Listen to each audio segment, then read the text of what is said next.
السلام علیکم برادرای عزیز، خوش آمدیم به کانال کلیپ پرو و از همه شما ما منت داریم برای دستگیریتان و لایک подписаться کردنتان و حتما در کانال ما подписаться کنین.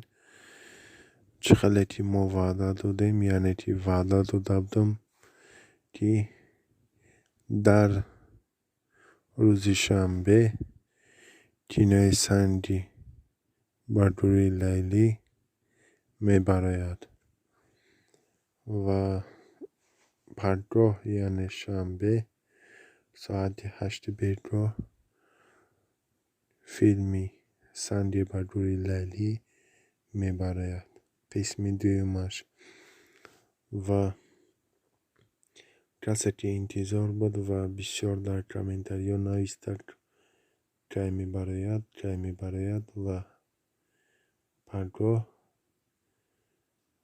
با ساعت تاجیکستان ساعت 8 بیرگاه میبراید و حتما در همین کانال ما подписаться کنین و دستگیری فراموش نکنین.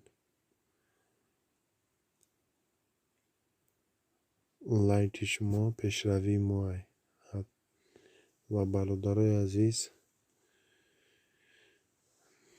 و دیگر دو کانالی که در همین کانال کلیپ پرو در پایان مانده شده است، کورگلچش در همان کانال ها هم در آمده подписаться کنین.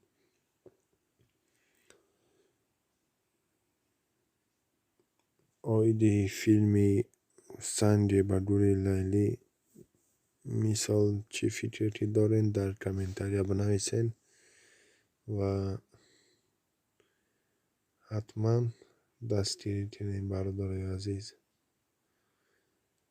فیلم پرگاه ساعت 8 بیرگاه روز شنبه، یعنی پرگاه ساعت 8 بیرگاه میبراید. روز 29 ساعت 8 بیرگاه 29 ینور. حتما دستگیری کنین. در